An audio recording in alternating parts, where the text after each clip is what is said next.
Selamat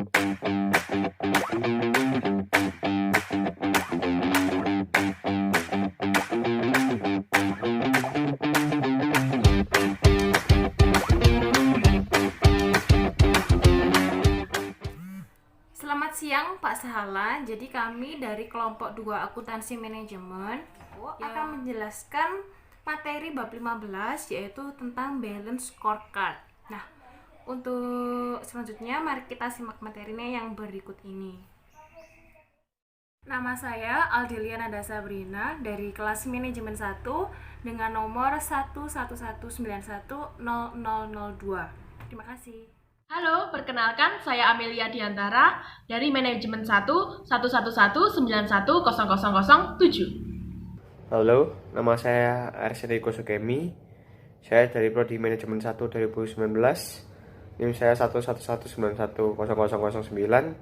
Di sini saya akan membahas tentang perspektif, tujuan, dan ukuran proses. Lalu yang kedua adalah perspektif, tujuan, dan ukuran pembelajaran dan pertumbuhan.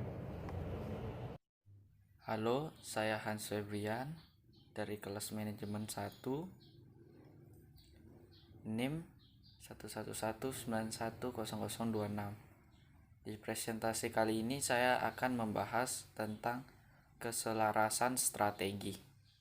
Perkenalkan, nama saya Ivana Devianti Afrizal, NIM saya 111910028. Saya akan menjelaskan mengenai yang pertama, membahas pengaitan ukuran dengan strategi, yang kedua, konsep strategi yang teruji, dan yang ketiga, umpan balik strategi. Nah, kita masuk ke slide pertama yaitu perkembangan akuntansi pertanggungjawaban.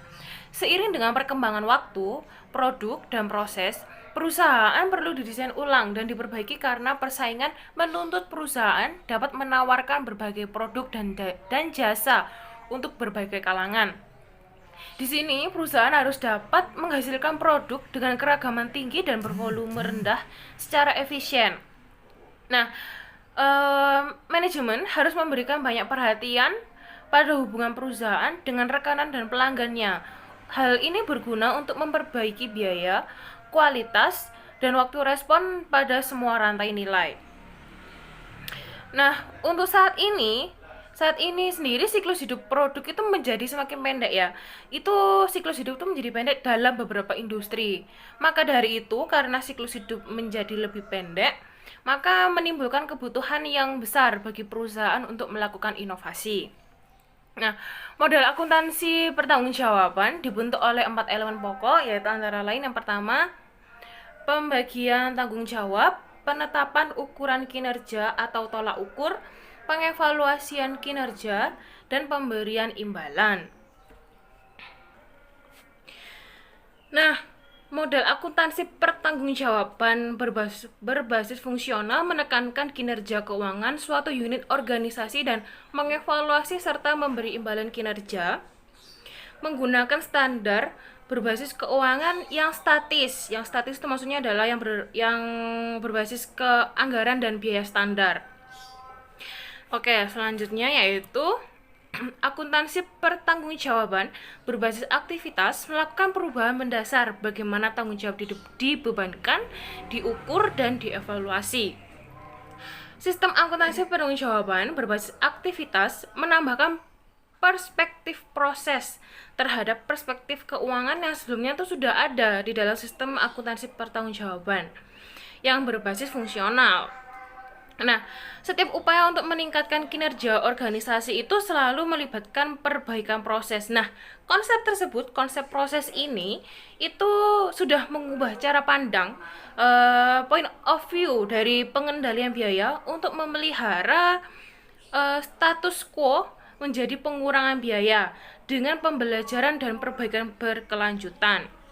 Nah, maka dari itu di sini disebutkan bahwa akuntansi pertanggungjawaban berubah dari sistem 1 dimensi menjadi sistem 2 dimensi dan dari sistem pengendalian biaya menjadi sistem manajemen kinerja. Nah, itu ya akibatnya. Dan perusahaan di sini juga membutuhkan perbaikan berkelanjutan yang terarah untuk memberikan Untuk memberikan arah bagi usaha perbaikan, manajer harus menetapkan visi dan strategi organisasi dan mengidentifikasi tujuan, ukuran kinerja, dan inisiatif yang diperlukan untuk mencapainya. Untuk saat ini juga itu sudah dikembangkan ya sistem akuntansi pertanggungjawaban yang berbasis strategis yang dapat menerjemahkan strategi organisasi ke dalam berbagai tujuan dan ukuran operasional. Nah, teman-teman tahu nggak sistem itu apa? Nah, sistem ini itu disebut dengan sistem BSC. Sistem BSC sendiri itu memiliki 4 perspektif yang berbeda, yaitu yang pertama perspektif keuangan, yang kedua perspektif pelanggan, yang ketiga perspektif proses, dan yang keempat perspektif pembelajaran. Oke, slide selanjutnya yaitu pembagian tugas tanggung jawab.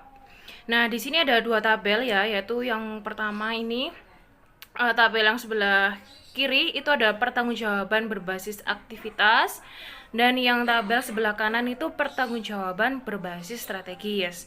Bisa dilihat sendiri, pertanggungjawaban berbasis aktivitas itu yaitu tidak dikaitkan dengan strategi, efisiensi sistem secara menyeluruh, akuntabilitas tim, adanya perspektif keuangan dan perspektif proses. Nah, sedangkan di pertanggungjawaban berbasis strategi sendiri itu sama dengan berbasis aktivitas, tapi terdapat 2 perspektif tambahan, yaitu perspektif pelanggan dan yang ketujuh perspektif pembelajaran dan pertumbuhan.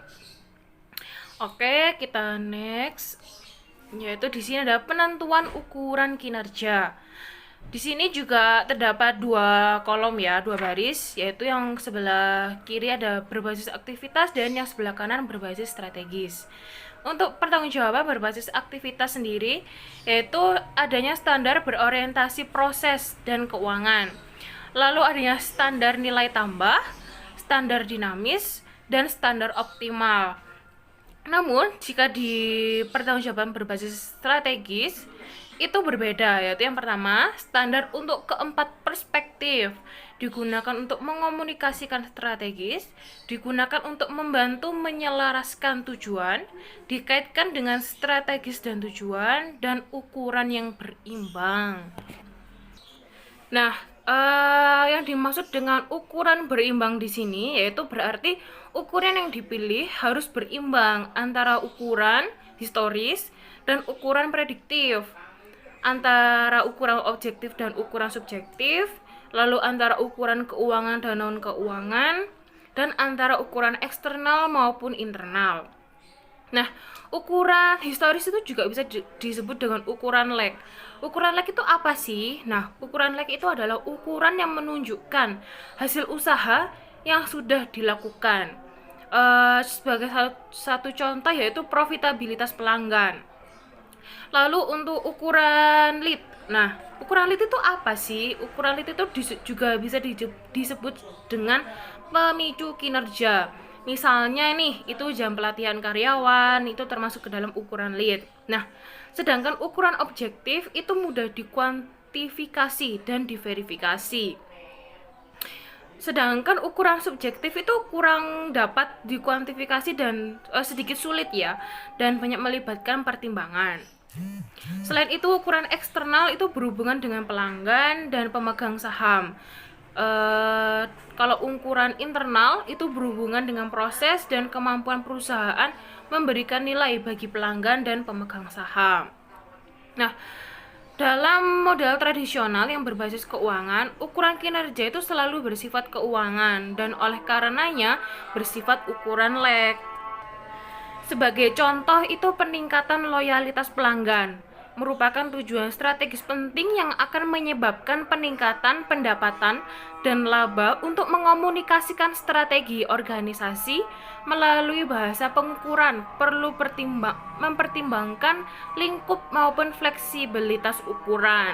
Nah, tapi bagaimana jika loyalitas pelanggan itu mau diukur? Lalu bagaimana peningkatan kualitas produk, bagaimana peningkatan pengiriman tepat waktu, atau bagaimana peningkatan kedua-duanya. Nah, maka dari itu, untuk menyatakan keterkaitan yang diinginkan di antara tujuan-tujuan strategis, maka dibutuhkan ukuran non-keuangan. Lalu selanjutnya yaitu ukuran lead. yaitu ukuran yang memiliki hubungan kausal dengan strategi. Sebagai contoh, jika sebuah perusahaan menerapkan strategi perbaikan kualitas, maka dapat menggunakan ukuran-ukuran yang dapat dinyatakan dalam hubungan jika maka. Sebagai salah satu contoh yaitu jika perusahaan memberikan program pelatihan kualitas kepada karyawan, maka berapa jumlah unit cacat yang berkurang. Nah, seperti itu contohnya.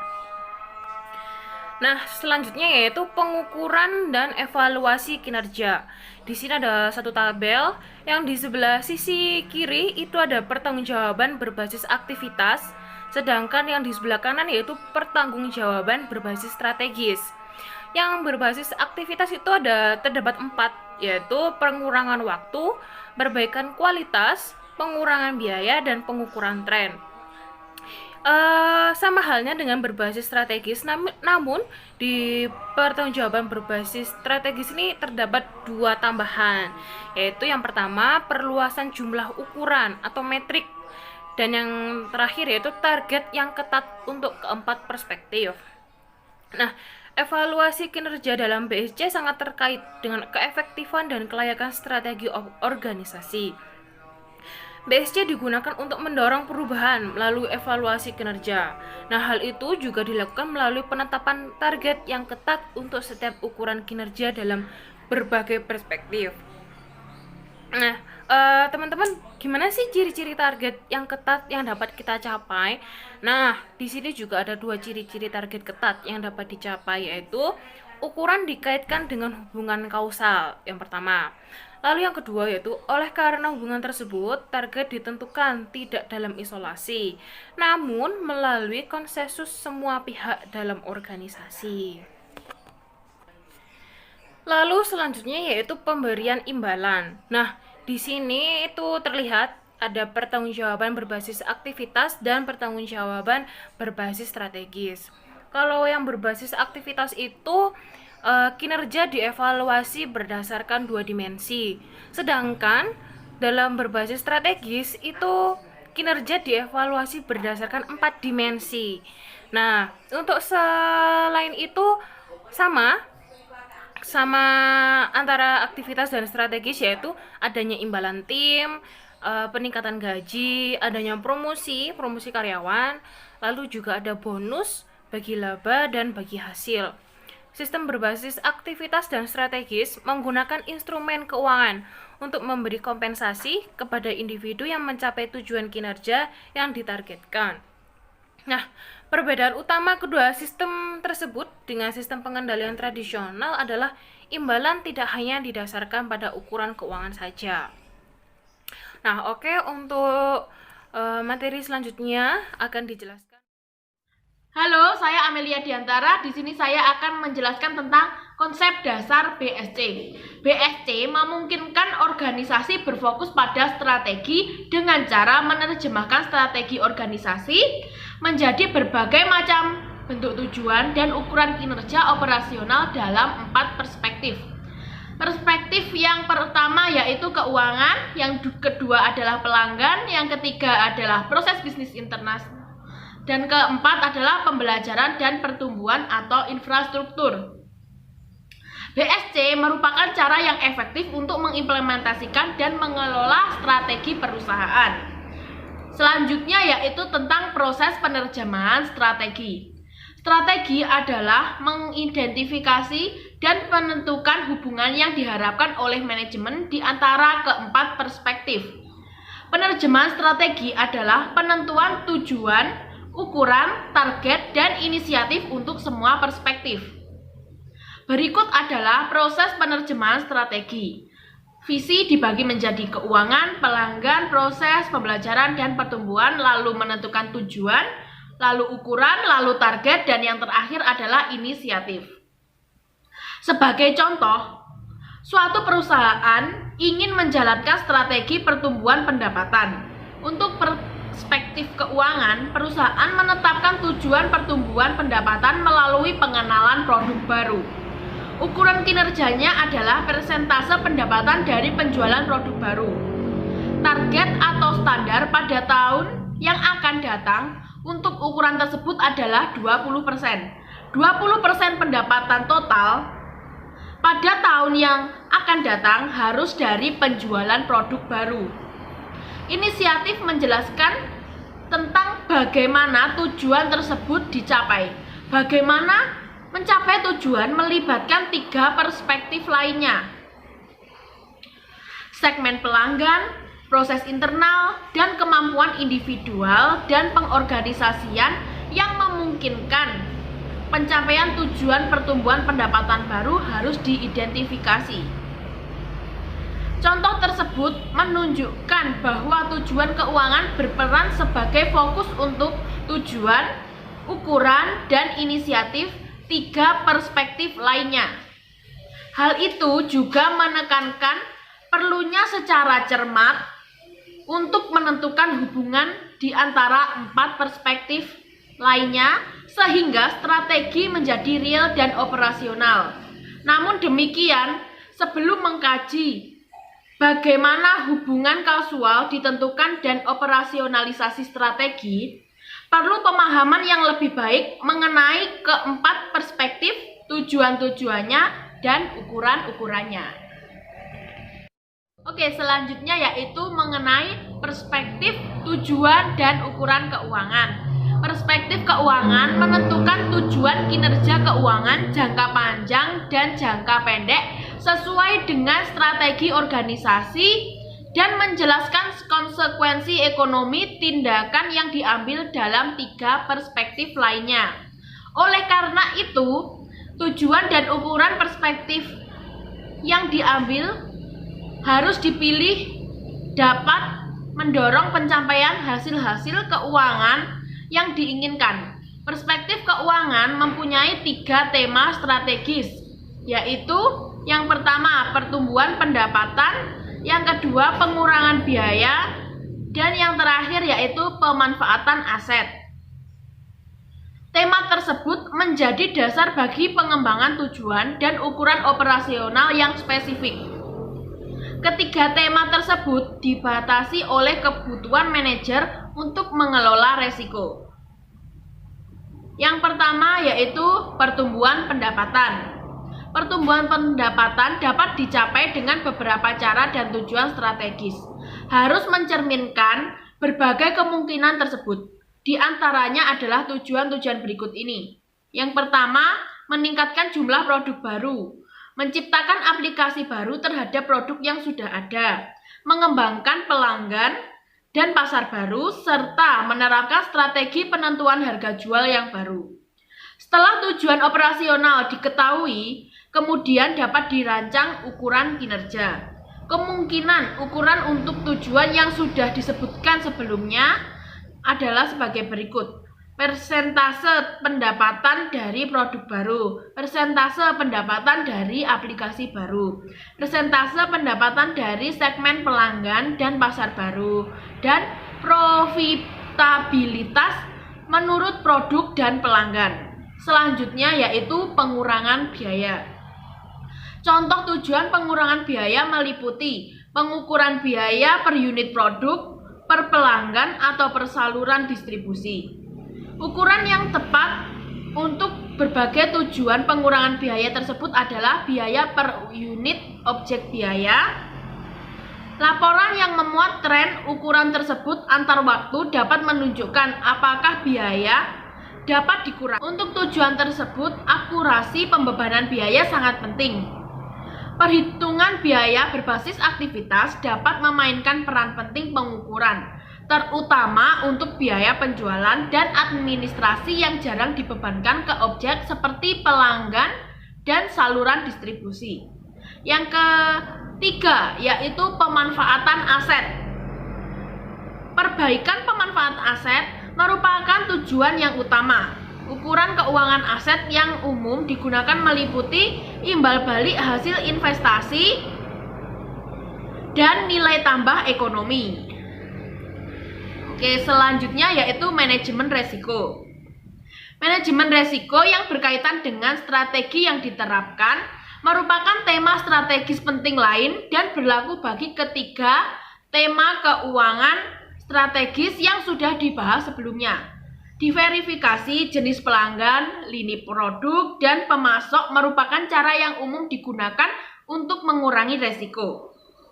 Pasokan bahan hanya dari satu rekanan dapat menurunkan biaya, tetapi juga dapat membahayakan seluruh proses produksi perusahaan jika terjadi suatu pada rekanan, misalnya pemogokan.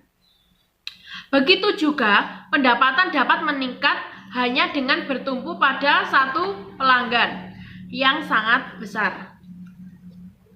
Namun demikian, apakah yang terjadi jika pelanggan tersebut kemudian memutuskan untuk membeli dari tempat lain? Oleh karena itu, setiap inisiatif strategis harus diikuti dengan pertimbangan yang matang terhadap resiko yang terkait. Selanjutnya yaitu perspektif tujuan dan ukuran pelanggan. Perspektif pelanggan menentukan segmen pelanggan dan pasar yang di dalamnya unit usaha akan bersaing dan menjelaskan bagaimana nilai akan diciptakan bagi pelanggan. Perspektif pelanggan merupakan sumber pendapatan bagi tujuan keuangan. Kegagalan untuk memberikan jenis produk dan jasa yang tepat kepada pelanggan yang ditargetkan berarti perusahaan tidak akan memperoleh pendapatan yang diharapkan. Tujuan dan ukuran pokok. Setelah segmen pelanggan dan pasar ditentukan, kemudian dikembangkan tujuan dan ukuran yang pokok. Tujuan dan ukuran pokok adalah tujuan dan ukuran yang umum digunakan oleh organisasi. Terdapat 5 tujuan pokok yaitu meningkatkan pangsa pasar, meningkatkan retensi pelanggan, meningkatkan perolehan pelanggan, meningkatkan kepuasan pelanggan, dan yang terakhir adalah meningkatkan profitabilitas pelanggan. Kemungkinan ukuran dari tujuan-tujuan tersebut secara berturut-turut adalah persentase pasar, persentase pertumbuhan usaha dari pelanggan yang sudah ada, persentase pelanggan yang berulang, jumlah pelanggan baru, peringkat hasil survei kepuasan pelanggan, profitabilitas pelanggan, dan segmen. Perhitungan biaya berbasis aktivitas merupakan alat yang penting untuk menilai profitabilitas pelanggan. Di antara ukuran-ukuran pokok, tampak bahwa profitabilitas pelanggan merupakan satu-satunya ukuran keuangan. Namun demikian, ukuran tersebut penting karena menunjukkan peran penentuan jenis pelanggan yang tepat. Apa baiknya memiliki pelanggan, namun jika tidak menguntungkan? Jawaban atas pertanyaan itu menunjukkan perbedaan antara terfokus pada pelanggan dan terobsesi pada pelanggan. Dan yang terakhir adalah nilai pelanggan. Selain ukuran dan tujuan pokok, juga diperlukan ukuran yang mendorong penciptaan nilai pelanggan, dan oleh karenanya mendorong pencapaian tujuan-tujuan pokok. Sebagai contoh, peningkatan nilai pelanggan akan membentuk loyalitas pelanggan atau peningkatan retensi dan meningkatkan kepuasan pelanggan. Nilai pelanggan adalah perbedaan antara realisasi dan pengorbanan pelanggan. Realisasi adalah segala sesuatu yang diterima pelanggan atas produk yang dibeli, dan pengorbanan adalah segala sesuatu yang diberikan oleh pelanggan atas produk yang dibeli. Realisasi meliputi atribut-atribut seperti fungsional produk atau fitur, kualitas produk, reliabilitas penyerahan, waktu respon, citra, dan reputasi. Pengorbanan meliputi atribut-atribut seperti harga produk, waktu yang diperlukan untuk mempelajari cara memakai produk, biaya operasi, biaya pemeliharaan, dan biaya pelepasan. Pengorbanan termasuk di dalamnya biaya purna beli. Biaya purna beli yaitu biaya yang dikeluarkan oleh pelanggan setelah pembelian.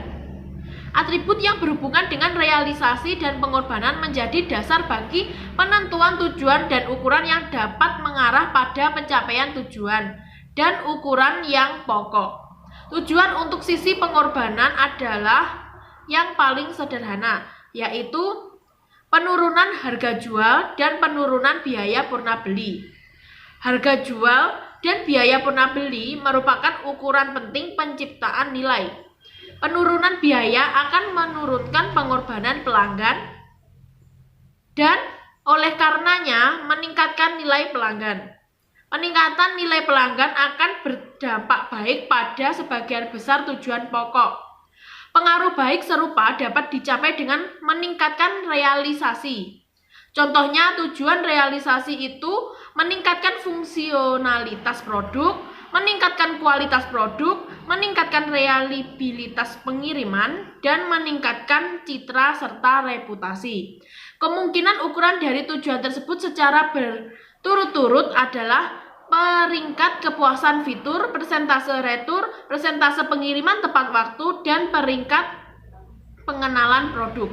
Dari berbagai tujuan dan ukuran tersebut, reliabilitas pengiriman akan digunakan untuk memberikan ilustrasi bagaimana ukuran dapat mempengaruhi perilaku manajemen. Contoh tersebut diberikan untuk menunjukkan perlunya perusahaan berhati-hati dalam memilih dan menggunakan ukuran kinerja. Reliabilitas pengiriman berarti output dikirim secara tepat waktu. Pengiriman tepat waktu merupakan ukuran operasional reliabilitas yang umum digunakan. Untuk mengukur pengiriman tepat waktu, perusahaan menentukan tanggal pengiriman dan kemudian menentukan kinerja pengiriman tepat waktu dengan cara menghitung jumlah order yang dikirim tepat waktu dibagi jumlah order yang dikirimkan. Tujuan perusahaan adalah untuk mencapai rasio 100%. Namun demikian, penggunaan ukuran ini dapat menimbulkan perilaku yang tidak diharapkan. Sebagai contoh, manajer pabrik dapat mengutamakan pemenuhan order yang belum terlambat dibandingkan dengan order yang sudah terlambat. Ukuran kinerja tersebut mendorong manajer lebih suka memiliki satu order yang sangat terlambat dikirim dibandingkan beberapa order yang agak terlambat dikirim. Laporan yang mengukur waktu keterlambatan pengiriman dapat membantu mengatasi masalah tersebut. Berikutnya adalah perspektif, tujuan, dan ukuran proses. Nah, perspektif proses bisnis internal itu merupakan proses internal yang diperlukan untuk memberikan nilai kepada pelanggan dan pemilik. Nah, proses adalah bagaimana strategi itu dijalankan. Nah, perspektif proses mencakup identifikasi proses yang penting diperlukan untuk mempengaruhi kepuasan pelanggan dan pemegang saham. Nah, untuk memberikan kerangka yang dibutuhkan dalam proses perspektif ini, maka diperlukannya rantai proses atau rantai nilai proses. Nah, rantai nilai proses ini ada 3, yaitu proses inovasi, proses operasi, dan proses layanan purna jual. Next, yang pertama adalah proses inovasi. Nah, itu mengantisipasi kebutuhan pelanggan yang muncul atau potensial dan menciptakan produk dan jasa untuk memenuhi kebutuhan tersebut. Tujuannya itu meningkatkan jumlah produk baru, lalu meningkatkan pendapatan dari produk baru tersebut dan mengurangi waktu untuk mengolah atau mengembangkan produk baru. Nah, ukurannya produk baru sesungguhnya dikembangkan dibanding yang direncanakan. Terus kedua itu persentase pendapatan dari produk baru. Terus persentase pendapatan dari produk proprietari, lalu perkembangan waktu siklus atau waktu pasar. Nah, yang berikutnya adalah proses operasi. Itu menghasilkan dan mengirimkan barang atau jasa kepada pelanggan. Nah, tujuannya itu untuk meningkatkan kualitas proses, meningkatkan efisiensi proses, dan menurunkan waktu proses. Ukurannya terutama menyangkut biaya proses dan produktivitas proses. Nah, pengukuran dan biaya proses difasilitasi oleh perhitungan biaya berbasis aktivitas dan analisis nilai proses. Nah, ukuran umum waktu proses adalah waktu siklus, velositas, dan keefektifan siklus produksi atau MCE atau kepanjangannya Manufacturing Cycle Efficiency. Next. Nah, berikutnya adalah proses layanan purna jual. Dengan tujuan dan ukurannya itu peningkatan kualitas, peningkatan efisiensi, dan penurunan waktu proses adalah tujuan dari proses layanan purna jual ini dan diterapkan untuk proses layanan ini. Nah, efisiensi dapat diukur berdasarkan tren biaya dan ukuran produktivitas. Waktu proses dapat diukur dengan waktu siklus di titik awal, yaitu ditentukan oleh ketika kita mendapatkan feedback atau keluhan dari pelanggan, lalu finishnya ketika kita sudah menyelesaikan keluhan tersebut. Nah, lalu respon berikutnya adalah responsiveness atau daya tanggap, yaitu waktu yang dibutuhkan oleh suatu perusahaan untuk memenuhi order pelanggan. Nah, terdapat dua daya tanggap, yaitu waktu siklus produksi dan velocitas. Nah, waktu siklus produksi itu adalah nama waktu yang diperlukan untuk memproduksi satu unit output dari sejak bahan yang masih bahan-bahan mentah itu menjadi barang yang sudah jadi. Lalu waktu siklus, yaitu waktu yang diperlukan untuk menghasilkan sebuah produk. Next, yaitu velocitas, jumlah unit output yang dapat diperlukan selama kurun waktu tertentu. Nah, berikutnya adalah insentif. Nah, insentif di sini tuh mendorong manajer operasional untuk berusaha menurunkan waktu siklus produksi atau meningkatkan velocitas sehingga memperbaiki kinerja pengiriman. Lalu cara untuk mencapai tujuan tersebut adalah dengan mengkaitkan biaya produk dengan waktu siklus dan memberi imbalan kepada manajer operasional atas keberhasilannya mengurangi biaya.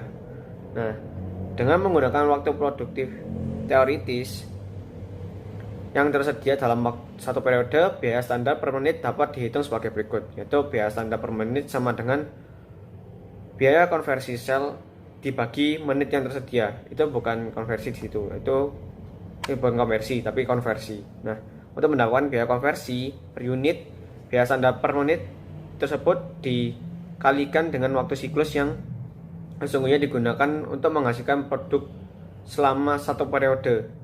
Nah, dengan membandingkan biaya per unit yang dihitung menggunakan waktu siklus sesungguhnya dengan biaya unit yang dihitung menggunakan waktu siklus teoritis atau optimal, manajer dapat mengidentifikasi potensi perbaikan. Nah, next, yaitu ukuran waktu operasional lainnya disebut juga MCE yang dihitung sebagai berikut. MCE sama dengan waktu pengolahan dibagi waktu pengolahan ditambah waktu pemindahan ditambah waktu inspeksi ditambah waktu tunggu, ditambah waktu penjauhan, dan ditambah waktu penyimpanan. Di situ bukan penyimpanan tapi penyimpanan. Nah, waktu pengolahan itu adalah waktu yang diperlukan untuk mengubah bahan yang mentah menjadi bahan yang jadi. Nah, aktivitas lainnya dan waktu yang dipandang sebagai pemborosan dan tujuannya adalah mengurangi waktu tersebut menjadi nol. Jadi mengurangi waktu yang tidak dibutuhkan itu supaya nggak terjadi gitu. Nah, yang berikutnya adalah perspektif, tujuan, dan ukuran pembelajaran dan pertumbuhan. Perspektif pembelajaran dan pertumbuhan atau infrastruktur menentukan kemampuan yang dibutuhkan perusahaan untuk menciptakan pertumbuhan dan perbaikan jangka panjang. Nah, perspektif yang terakhir ini mencakup 3 faktor pemampu, ya, atau enabling. Yang utama yaitu kemampuan karyawan, kemampuan sistem informasi, dan sikap karyawan. Nah, sikap ini terdiri dari motivasi, pemberdayaan, dan keselarasan. Nah, faktor-faktor tersebut memungkinkan proses dilaksanakan secara efisien. Nah, perspektif pembelajaran dan pertumbuhan merupakan sumber kemampuan yang memungkinkan pencapaian tujuan 3 perspektif lainnya. Nah, perspektif ini ya ada 3 tujuan. Pertama, meningkatkan kemampuan karyawan, yaitu peningkatan motivasi, pemberdayaan dan keselarasan, dan peningkatan kemampuan sistem informasi. Next, yang pertama adalah kemampuan karyawan. 3 ukuran kemampuan karyawan adalah meningkat kepuasan karyawan, persentase perputaran karyawan, dan produktivitas karyawan. Misalnya pendapatan per karyawan. Apabila perusahaan berhasil menciptakan produk baru, maka kemudian akan dibutuhkan keterampilan baru. Lalu akhirnya dibutuhkan pelatihan dan perekrutan merupakan sumber keterampilan baru. Lalu selain itu persentase karyawan diperlukan dalam bidang tertentu untuk memenuhi persyaratan merupakan sinyal untuk memenuhi 3 perspektif lainnya. Lalu berikutnya, motivasi, pemberdayaan, dan keselarasan. Karyawan tidak hanya perlu keterampilan yang diperlukan, tapi mereka juga butuh kebebasan, motivasi, dan inisiatif untuk menggunakan keterampilan secara efisien. Nah, jumlah masukan per karyawan dan jumlah masukan yang diimplementasikan per karyawan merupakan ukuran untuk motivasi dan pemberdayaan. Jumlah masukan per karyawan merupakan salah satu ukuran tingkat keterlibatan karyawan, sedangkan jumlah masukan yang diimplementasikan per karyawan menunjukkan kualitas partisipasi karyawan. Nah, ukuran yang kedua itu digunakan untuk juga mengukur apakah feedback dari karyawan itu diolah atau masukan dari karyawan itu diolah secara serius atau enggak. Nah, next. Yang terakhir adalah kemampuan sistem informasi. Itu peningkatan kemampuan sistem informasi berarti pemberian informasi yang lebih akurat dan tepat waktu kepada karyawan sehingga mereka dapat memperbaiki proses dan menjalankan proses baru secara efektif. Nah, ukuran ini harus berkaitan dengan ketersediaan informasi strategis. Berikutnya akan diajukan oleh teman saya, Ivana. Pengaitan ukuran dengan strategi. BSC merupakan kumpulan ukuran kinerja yang memiliki karakteristik khusus, yaitu yang pertama, ukuran kinerja diturunkan dari visi, strategi, dan tujuan perusahaan.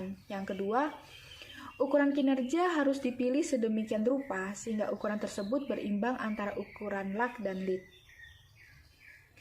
Ukuran lead biasanya berada antara suatu strategi dengan strategi lain.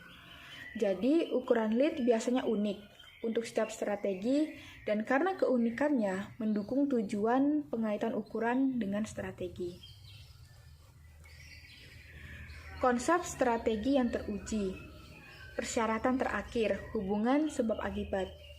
Digunakan untuk mengintegrasikan ukuran lead dan luck, dan sebagian untuk mekanisme mengungkapkan strategi pemasaran.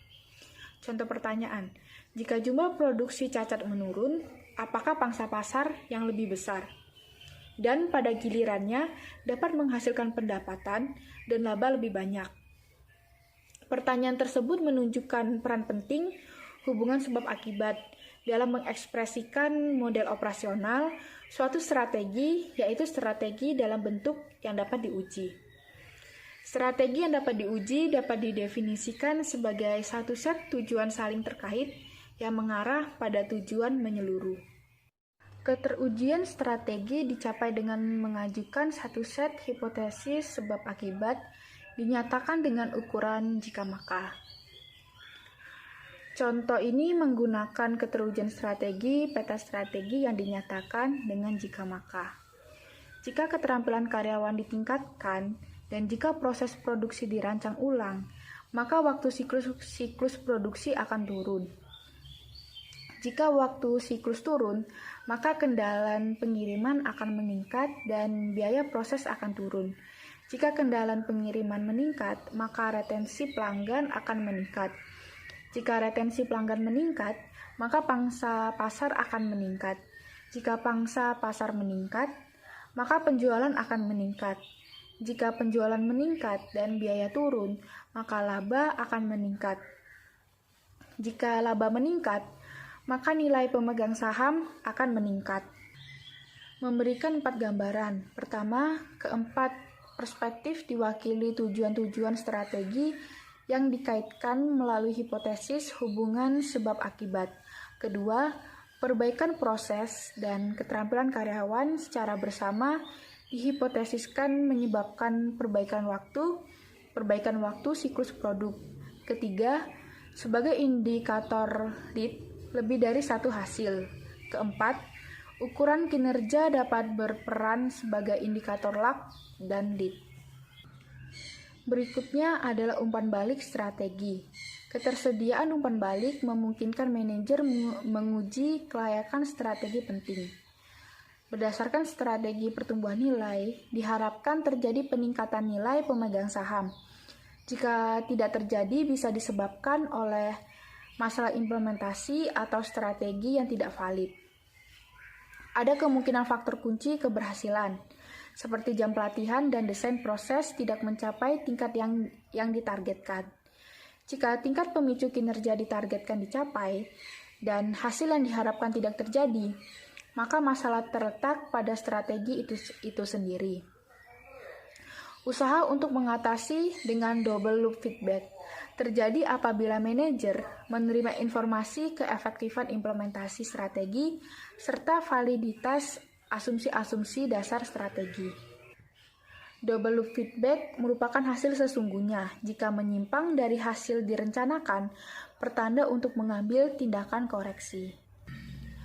Umpan balik double loop merupakan fondasi pembelajaran strategi. Dalam BSC, perencanaan strategi merupakan proses dinamis dan tidak statis. Pengujian hipotesis dapat mengakibatkan suatu strategi berubah dan apabila beberapa strategi tidak valid.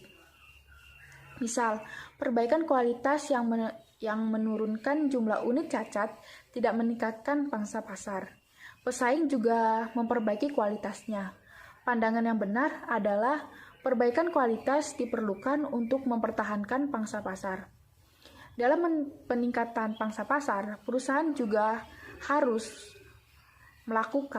menawarkan nilai lain dan inovatif. Berikutnya akan dijelaskan oleh Hans. Halo, saya Hans. Jadi kali ini saya akan melanjutkan presentasi ini. Nah, sekarang saya akan membahas tentang materi keselarasan strategi.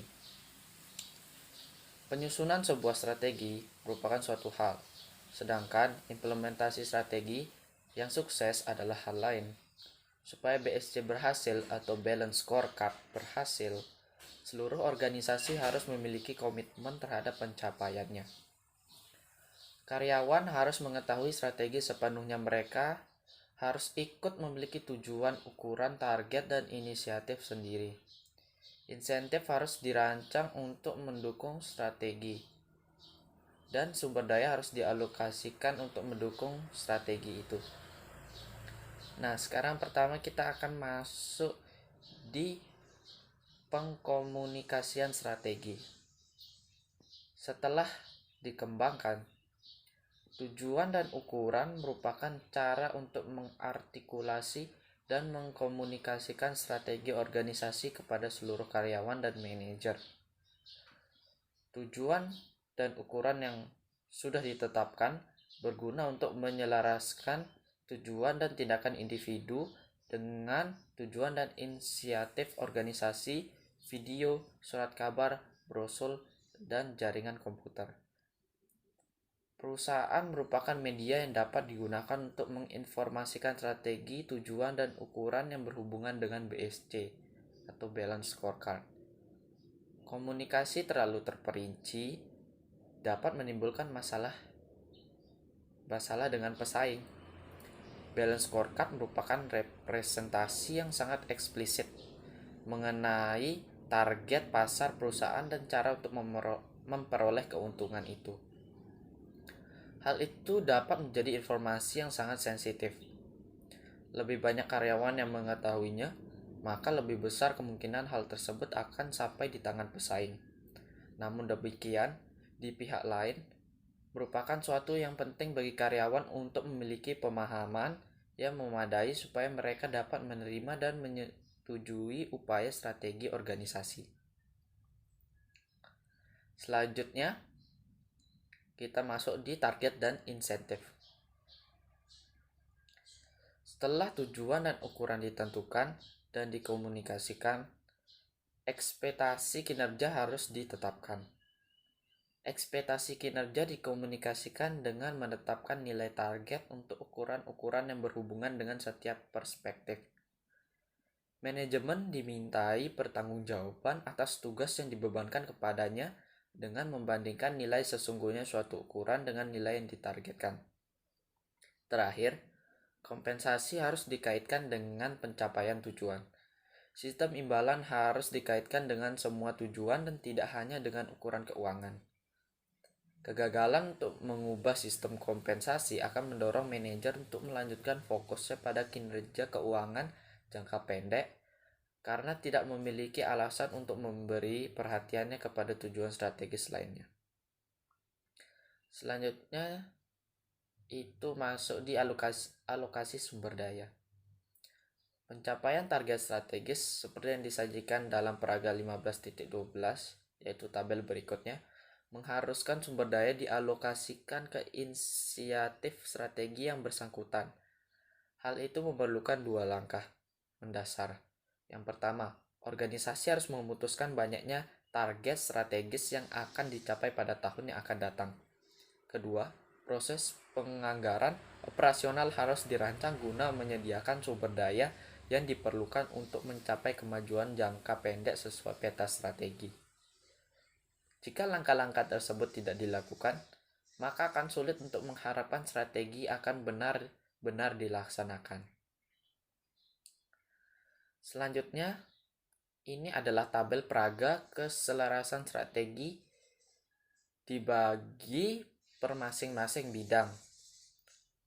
Kita bisa lihat ada bidang keuangan, ada pelanggan, hal proses internal dan pembelajaran dan pertumbuhan.